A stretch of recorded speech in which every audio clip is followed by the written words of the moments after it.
जी की प्यारी सास संगत जी, राधा स्वामी जी, संगत जी, बाबा जी और हुजूर जी ने पंजाब के नाभा में कमाल ही कर दिया और यह भी बताया कि बाबा जी नाभा के सीधे सहारण आपू के पिटखाना सेंटर में पहुंचे थे। लेकिन कल सहारण आपू के संगत ने जो दर्शन देखे वह सब देखते ही रह गए। नाभा में पैदल दर्शन देने के बाद बाबा जी हेलीकॉप्टर के जरिए सहारनपुर पहुंचे थे और लगभग 1 बजे बाबा जी सहारनपुर में पेलन सेंटर में पहुंच गए थे। वहां क्या कमाल हुई उनको अभी हम आपको बताने जा रहे हैं। इसके बाद आप एक और किस्सा भी सुनेंगे जब हुजूर को लेनी पड़ी थी एक टैक्सी और टैक्सी के ड्राइवर ने हुजूर के साथ बदतमीज़ी कर दी थी। हमारी विनती है कि आप पूरा देखिएगा वीडियो को, तभी आपको वीडियो पूरी समझ में आएगी।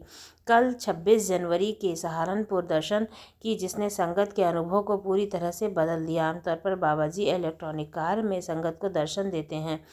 यहाँ वह स्वयं कुर्सी पर विराजमान होते हैं और हुजूर जी ड्राइवर के साथ अगली सीट पर बैठते हैं। लेकिन कल सहारनपुर में कुछ अलग ही हुआ। महाराज सावन सिंह के समय की एक विंटेज कार पर खड़े होकर बाबा जी ने संगत को दर्शन दिए। इस कार की तस्वीर आप स्क्रीन पर देख सकते हैं। कल दोपहर करीब 1 बजे बाबा जी और हुजूर जी सहारनपुर पहुंचे थे, जहां पर 8,000 से भी ज़्यादा संगत ने उनके दर्शन के लिए एक बार बाबा जी ने महाराज जी के ज़माने की एक पुरानी विंटेज कार जिसे विशेष रूप से मॉडिफाई किया गया था उसमें दर्शन दिए जाते थे।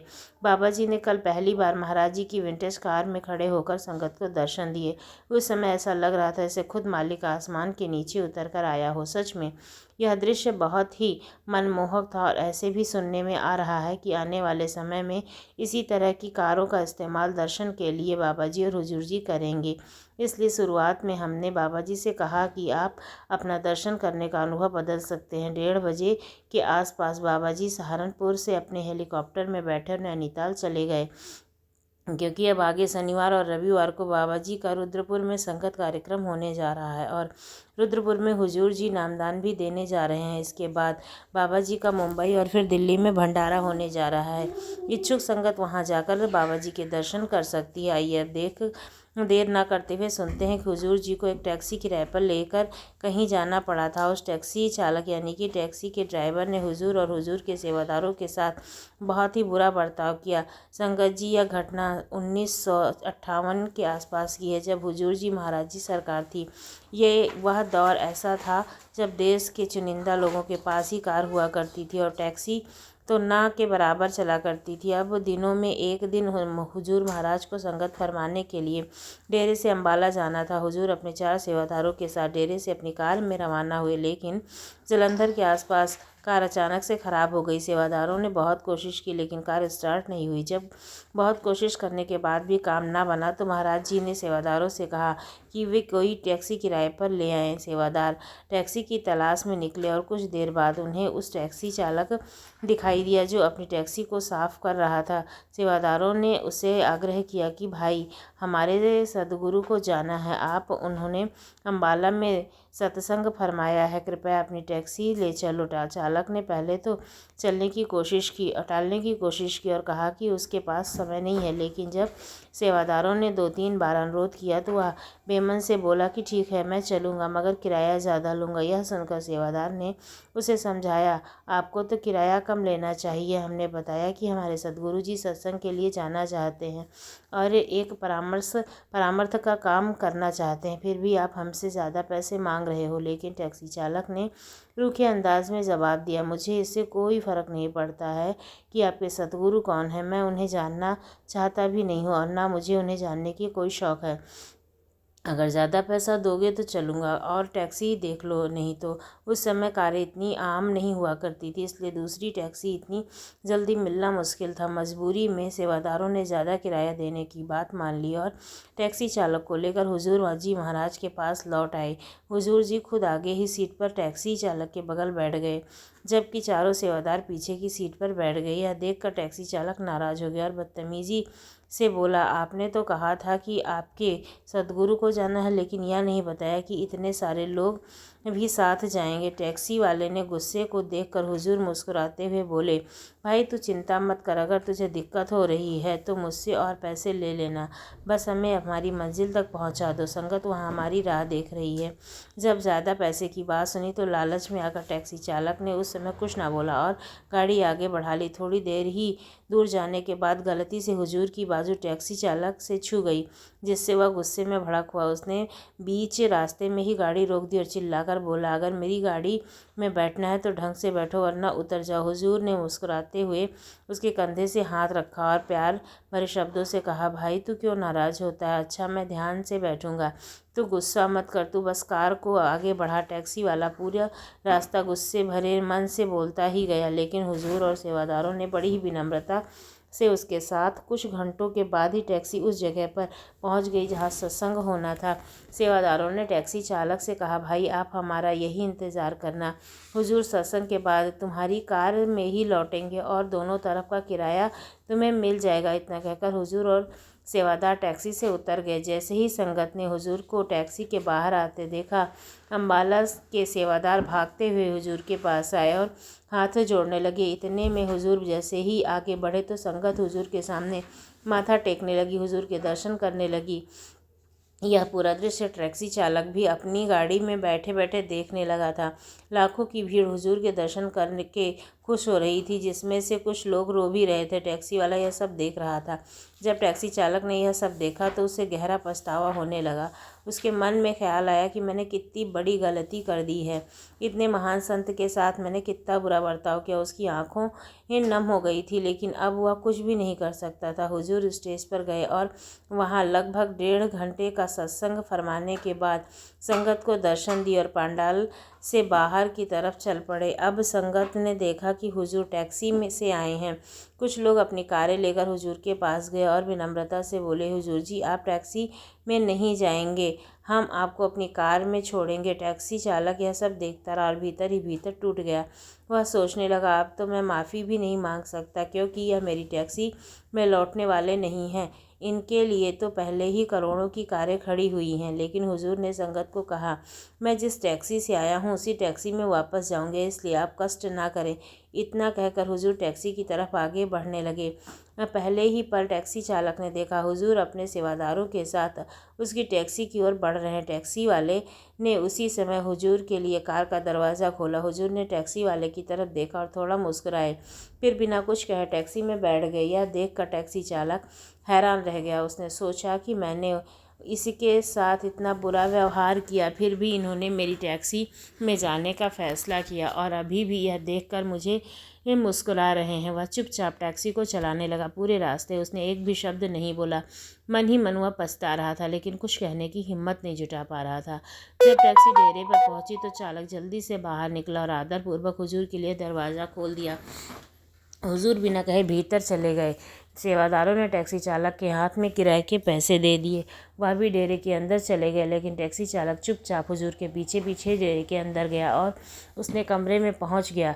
वहां पहुंचते ही उसने किराए के सारे पैसे हुजूर के चरणों में रख दिए। भावुक होकर उसने चरणों में बैठकर फूटकर रोने लगा और माफ़ी मांगने लगा। कहने लगा, मुझे माफ़ कर दीजिए, मैं आपको एक आम इंसान समझकर बातें कर रहा था। हुजूर बोले, बेटा मैं एक आम ही इंसान हूँ, यह तो मेरी संगत ने मुझे इतना बड़ा बना दिया है, जबकि मैं एक छोटा सा सेवादार हूँ। हुजूर की इतनी विनम्रता देखकर टैक्सी वाला और रोने लगा। हुजूर मुस्कुराए और बोले, यह टैक्सी तेरी अपनी है। टैक्सी चालक ने सिर झुका लिया और विनम्रता से कहा, नहीं महाराज, यह मालिकों की है, मैं तो बस यहाँ नौकरी करता हूँ, उनकी टैक्सी चलाता हूँ और मुझे वो हर महीने कुछ पैसे दे देते हैं। हुजूर ने प्रेम भरी आवाज़ से कहा, कोई बात नहीं, जल्द ही तेरी अपनी टैक्सी होगी। संगत जी, संतों के वचन खाली नहीं जाते हैं। 5-6 महीने के भीतर ही उस टैक्सी चालक ने खुद टैक्सी खरीद ली। जिस दिन उसने टैक्सी खरीदी वह मिठाई का डब्बा लेकर सीधा डेरे पर पहुंचा।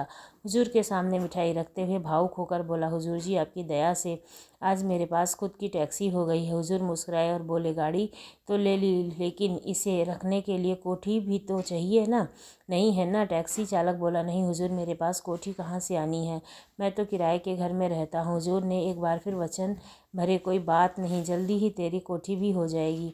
कुछ ही सालों में टैक्सी चालक की कोठी भी बन गई। संगत जी, हम सोचते हैं कि हम तो अपनी खुद की मर्जी से सत्संगी बने हैं, लेकिन असल में बात तो यह है कि वह जिसको चाहेगा सिर्फ वही उसका रिश्ता जोड़ पाएगा। हमारी मर्जी ना कभी चली है ना चलेगी। साथ संगत जी, अगर आपका शरीर ठीक होगा तभी आप भजन सिमरन कर सकते हो। आगे वीडियो में आप जानेंगे कि एक कौन सी ऐसी चीज़ है जिसे हर रोज़ सेवन करने से आपको शरीर दर्द से मुक्ति मिलेगी। शरीर और पेट की सारी बीमारियां ठीक हो जाएंगी, आपका मन शांत रहेगा। केवल आपको एक चीज़ को हर रोज़ खाना होगा। वह चीज़ कौन सी है, वही हम आज आपको बताएंगे कहानी के माध्यम से। कहानी की शुरुआत आज के हज़ारों साल पहले कई हॉस्पिटल नहीं हुआ करते थे और ना ही लोग इतने बीमार हुआ करते थे। आपने देखा ही होगा कि हमारे बड़े बुज़ुर्ग 80-90 साल तक जी जाते थे, लेकिन उन्हें कभी भी कोई बीमारी नहीं होती थी। तो आखिर उनके स्वस्थ रहने का क्या राज था। और आज देखें तो हर कोई बीमारी से ग्रस्त है। छोटे छोटे बच्चों को भी बहुत तरह की बीमारियां हो ही रही हैं। कभी कुछ ऐसे ही लगा रहता है। और 80-90 साल को क्या कहा जाए, जवान व्यक्ति भी 80-90 साल के नज़र आने लगे हैं। ऐसी बीमारियां उन्हें जकड़ लेती हैं। इसी ही दवाई के बारे में जानेंगे। एक समय की बात है, गुरु जी जो आयुर्वेद के बहुत बड़े ज्ञाता थे, अपने सभी शिष्यों को उपदेश दे रहे थे। तभी उनमें से एक शिष्य ने उनसे सवाल किया कि गुरुदेव, आज देखो, जिसे देखो उसे बीमारियों से जकड़ रखा है, ग्रस्त है बीमारियों से। आजकल थोड़ा सा भी मौसम परिवर्तन होने से लगभग लोग बीमार पड़ जाते हैं। पहले हमारे दादाजी चाहे कितनी भी सर्दी पड़े, कितनी भी गर्मी हो, बारिश हो, कैसी भी विषम परिस्थितियाँ आए, लेकिन वे स्वस्थ ही रहते थे। उन्हें कभी किसी प्रकार का कोई रोग नहीं होता था। लेकिन आजकल लोग सभी बीमार हो जाते हैं। तो गुरुदेव, यह बीमारी कैसे आती है, इससे हमें छुटकारा कैसे मिल सकता है? कृपया हमें कोई ऐसा उपाय बताएं जिससे हम कभी ना बीमार पड़े। तो लोग इन बीमारियों से जूझ रहे हैं, वे इन उपायों को अपनाकर एकदम से स्वस्थ हो जाएंगे। बहुत से गरीब लोग ऐसे जिनके पास पैसे नहीं होते, वे महंगे अस्पतालों में इलाज नहीं करवा सकते और इस वजह से कई बार मृत्यु को प्राप्त हो जाते हैं। तो कृपया हमें कोई ऐसा सरल उपाय बताएं जिससे हम सभी जवान बने रहें और लंबे समय तक निरोग रहें, हमें कभी भी किसी भी प्रकार की कोई बीमारी ना हो। शिष्य की बात सुनकर गुरु मुस्कुराए और बोले, पुत्र, तुमने बहुत अच्छा सवाल किया। आज मैं तुम्हें ऐसी 5 प्राकृतिक चीज़ों के बारे में बताऊंगा जो हमारे लिए धरती पर वरदान है। यह चीज़ें हमें 20 से 25 रुपए में मिल सकती हैं और यह सारी चीज़ें हमारे घर में ही मौजूद होती हैं। इसका उपयोग करके तुम हमेशा स्वस्थ रहोगे, तुम्हें कभी भी कोई बीमारी नहीं लगेगी। जो शरीर अंदर से साफ होता है उसमें कभी कोई बीमारी नहीं होती है। तुम स्नान करके अपने शरीर को बाहर से तो साफ़ कर लेते हो, लेकिन शरीर के अंदर की जो गंदगी है उसे साफ़ नहीं कर पाते हो। इसी से बीमारियों का जन्म होता है। अगर हम शरीर में जगी गंदगी को साफ़ कर लेंगे तो कई रोग नहीं होंगे और हम हमेशा जवान और ऊर्जावान बने रहेंगे। अब सवाल ये है कि शरीर में यह गंदगी कैसे जमा होती है। जब हम खाना खाते हैं तो भोजन हमारे मुँह में होते हुए हमारे पेट में जाता है। पेट में पचने के बाद छोटी आंत में जाता है और बड़ी आंत से पहुँच शरीर से बाहर निकलता है। लेकिन भोजन को पचाने के अलग अलग समय लगता है। जैसे अनाज को पचाने में 18 से 20 घंटे, सब्जियों को पचाने में 6 से 7 घंटे, फलों को पचाने में 3 घंटे। तो ऐसे ही फल और सब्जियां एक दिन ही पच जाते हैं, लेकिन अनाज को पचाने में अधिक समय लगता है। जब हम दिन में 2-3 बार अनाज खाते हैं तो पिछला अनाज पूरी तरह से पच नहीं पाता और अनाज पेट में चला जाता है। इससे पहले वाला अनाज सड़ने लगता है, जिससे पेट में कीटाणु पैदा होते हैं और गैस बनती है। इसलिए हमारे शरीर को अंदर से साफ करना बहुत ज़रूरी है। हमारे शरीर में गंदगी 3 स्थानों पर जमा होती है, आहार नाल में, पेट के आंतों में। अगर इन तीनों जगहों पर गंदगी ज़्यादा जमा रहती है तो पूरे शरीर में मैल फैल जाती है और बीमारियों को जन्म देती है। जब हम गंदगी हमारी आंतों में जम जाती है तो हमारा पूरा शरीर प्रभावित होने लगता है। हमारी आंतें भोजन को शोषित करके खून बनाती हैं, जिससे हमें पोषण और ऊर्जा मिलती है। लेकिन जब आंतें गंदी होती हैं तो यह खून भी गंदा होता है और पूरे शरीर में फैल जाता है। इससे चर्म रोग, कील मुहासा, अल्सर, टीबी, कैंसर और कब्ज जैसी भयंकर बीमारियां हो जाती हैं। इसलिए इस गंदगी को साफ करना बहुत ज़रूरी है। फिर गुरु अपने शिष्य से कहते हैं, आज मैं तुम्हें 5 ऐसी चीज़ें बताऊँगा जिसको अगर तुमने अपने जीवन शैली में अपना लिया तो हमारे शरीर में कभी गंदगी जमा नहीं होगी, तुम कभी बीमार नहीं पड़ोगे और लंबे समय तक जवान बने रहोगे। फिर गुरु पहली चीज़ बताते हैं। सबसे पहली चीज़ ये नियम है कि पत्तियाँ, आयुर्वेद के नियम के अनुसार पत्तियों को सर्व रोग निवारक माना जाता है। यह हर दर्द की दवा है। नियम से पत्तियां हमारे घरों के आसपास आसानी से मिल जाती हैं। इसके लिए हमें कोई पैसे खर्च करने की आवश्यकता नहीं पड़ती है। नीम के पत्ते या फिर शारीरिक रूप से फ़ायदेमंद होते हैं, बल्कि यह आपके दिमाग को भी शांत करते हैं, मजबूत बनाते हैं। और नियम से ऐसे गुण होते हैं जो शरीर में मौजूद कीटाणुओं को ख़त्म कर देते हैं। रोज़ाना सुबह 2 नीम की पत्तियां खाने से त्वचा साफ होती है, अल्सर और कब्ज़ जैसी बीमारियां दूर हो जाती हैं। पेट में गर्मी के कारण होने वाले छाले नहीं होते हैं। इम्यूनिटी मजबूत होती है। खून में जमी गंदगी साफ होकर बाहर निकलने लगती है। चेहरे पर होने वाले मुहासे भी ठीक हो जाते हैं। नीम का पानी पाचक शक्ति को बढ़ाता है, साथ ही साथ पेट के अंदर कीड़े और दूसरे बैक्टीरिया को ख़त्म करता है। इससे पेट का इन्फेक्शन दूर हो जाता है। नीम का पानी हमारी आंतों में जमी गंदगी को भी बाहर निकालता है, साफ करता है। डायबिटीज़ के मरीज के लिए नीम का पानी जो कि रामबाण दवा है, क्योंकि नीम का पानी ब्लड में मौजूद शुगर को कंट्रोल करता है। नीम का पानी पीने से बुखार, मलेरिया, डेंगू और कैंसर जैसी बीमारियां आपके आसपास भी नहीं फटकती हैं। नीम का पानी आपकी त्वचा के लिए बहुत महत्वपूर्ण है। इससे आपकी त्वचा जवान बनी रहती है, चेहरे साफ रहते हैं। और नीम की पत्तियों का लेप अगर आप अपने चेहरे पर लगाते हैं तो चेहरे पर मौजूद सभी दाग धब्बे ख़त्म हो जाते हैं। अब आपको नीम का पानी कैसे बनाना है इसके बारे में जान लो। 1 गिलास गर्म पानी करो, उसमें नीम के पत्ते डाल दो। जब वह पानी हरा हरा हो जाए और आधा रह जाए तो उसे छान लो। वह पीने के लिए थोड़ा कड़वा हो सकता है, तो आप उसमें शहद मिला सकते हो, लेकिन ध्यान रखें डायबिटीज़ के मरीज को पानी में शहद नहीं मिलाना है। इसके बाद गुरु दूसरी चीज़ बताते हुए कहते हैं कि आंवला, आयुर्वेद में कहा गया है कि सफल एक तरफ और आंवला एक तरफ। यह आंवला एक ऐसी औषधि है जो 90 प्रकार के रोगों को ख़त्म कर सकता है। अकेले इसका इस्तेमाल करने से सर से लेके पाँव तक हम हमेशा जवां रह सकते हैं। सुबह सुबह खाली पेट एक आंवला खाने से आपको कभी रोग नहीं होगा। आपकी इम्यूनिटी जो कि काफ़ी बढ़ जाएगी, आपके आसपास रोग भटकेगा भी नहीं, वृद्ध हो जाएगा। जब भी आपके अंदर ऊर्जा बनी रहेगी। आंवला आपकी आँखों की रोशनी को तेज करता है। पूरे साल में आंवला जो है वह 3 महीने आता है। आपको हर महीने आंवले का प्रतिदिन सेवन करें। इसका सेवन करने से आपकी थकावट कम हो जाती है, आपकी कमज़ोरी दूर हो जाती है। जैसे भी आपको एलर्जी है वह ख़त्म हो जाती है, आपकी त्वचा पर निखार आने लगता है। आप जल्दी ही वृद्ध दिखाई नहीं पड़ेंगे, आप हमेशा लंबे समय तक जवां बने रहेंगे। आपका लीवर सिस्टम और किडनी कार्य ठीक से करेगी। आपका पाचन तंत्र मजबूत हो जाएगा और ठीक से कार्य करेगा। आपके पेट में जमी गंदगी जो है वो बिल्कुल साफ़ हो जाएगी और आपका पेट खुलकर साफ़ होने लगेगा। आंवला आपकी आँखों के लिए भी वरदान है। आपकी आँखों की रोशनी में वृद्धि होती है और वृद्धावस्था में जो मोतियाबिंद की शिकायत रहती है वह कभी नहीं होती है। आंवला आपके वात, पित्त, कफ तीनों दोषों को दूर करता है, क्योंकि अगर यह तीनों दोष बिगड़ जाते हैं तो हमारा शरीर बीमारियों से ग्रस्त हो जाता है। आंवले का सेवन हमें सर्दी, जुकाम, कैंसर, कोलेस्ट्रॉल, मोटापा जैसी भयंकर बीमारियों से बचाता है। फिर गुरुजी तीसरी चीज़ के बारे में बताते हैं। ये आयुर्वेदिक चीज़ हल्दी है। इस हल्दी से लाखों लोगों की दवाएं बनती हैं। रोज़ 1 गिलास गर्म पानी करो और उसमें आधा चम्मच हल्दी मिला लो और उस पानी को सिप सिप करके पी जाओ। लेकिन इस बात का ध्यान रखें कि हल्दी जो है वह घर में तैयार की हुई होनी चाहिए। बाज़ार से लाई हुई पीसी हुई हल्दी बिल्कुल भी नहीं, वह बिल्कुल शुद्ध नहीं होती है। इसलिए आप साबुत हल्दी लो और उसे घर पर ही पीस कर तैयार करो, उस हल्दी का सेवन करो। यह हल्दी का पानी हज़ारों रोगों से बचाएगा। लड़कों के लिए तो यह खासकर बहुत ही गुणकारी होता है और उनकी शक्ति में बढ़ोतरी करता है। हल्दी का पानी हमारी आंतों के लिए, कमर दर्द के लिए बहुत फ़ायदेमंद है। हल्दी का पानी आपके दिल को दुरुस्त रखता है, आपकी हार्ट की क्षमता को बढ़ाता है, आपकी बढ़ोतरी करता है।